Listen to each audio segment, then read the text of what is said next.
Madagascar presented a bit of, going into it, we knew there was a bit of a different challenge there in terms of very dry, very arid, very poor country. And just before we left, about a week before, flights were booked, kit was packed, it was, the final supper with the family situation.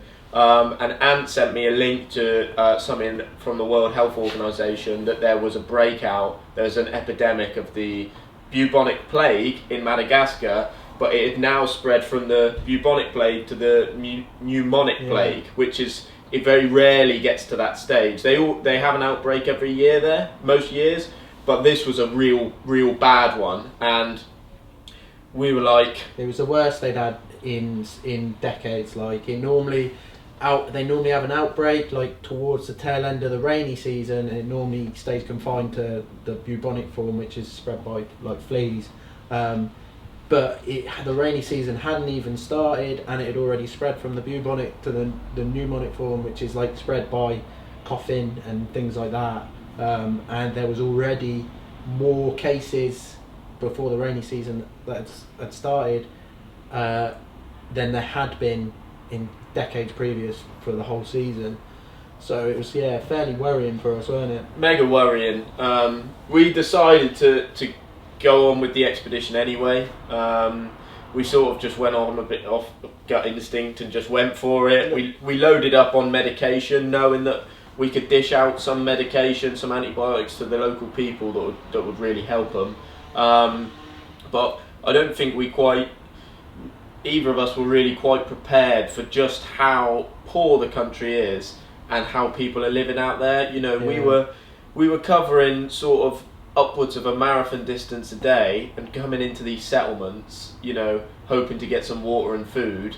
And the bottom line was that these people didn't have water and food for themselves. They were barely surviving. The difference in the geography, and what effect that has on people's lives is massive as well. Like when we were in Papua New Guinea, I remember chatting with one of the locals we had walking with us, and they were like, in the jungle, you can have nothing, but you'll never go thirsty and you'll never go hungry, because you can always find a pig in the jungle or grow coconuts and things like that.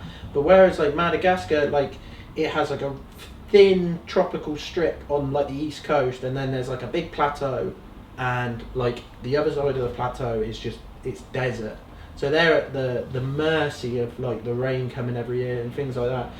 And if it doesn't come, you're talking serious issues with people starving and things like that. And so I don't think we'd ever really been confronted with that level of destitution really. Even though in the other islands people may have been physically poor, at least they can always eat and drink. Whereas we were going into places with kids, swollen bellies, very very very sick people.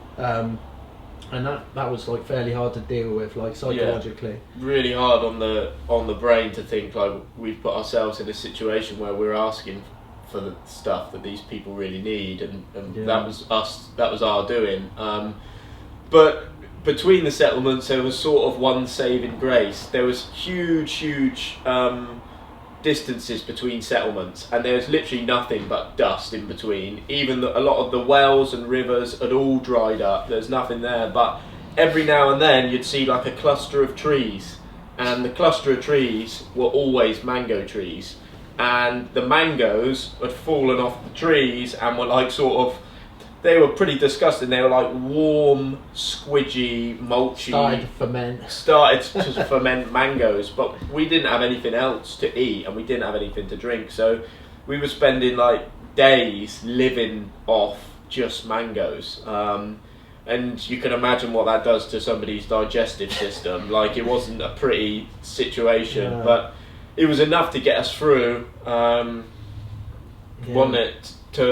You can't eat mangoes still, no? No, I can't stomach mangoes yet. It was a tricky one, that one for us, because we put ourselves in that situation, and we were, doing this challenge we're doing it, for the military charities, and we're doing it mainly for ourselves, and I questioned our reasons behind doing it a lot out there, more so than I kind of ever did. whilst we're kind of on our little adventure, there's people actually living in these environments, and I think it was, very good to see that and to process that. But it was a challenge for me, like seeing how bad it actually is in places like that for people trying to survive and live their day-to-day lives. So.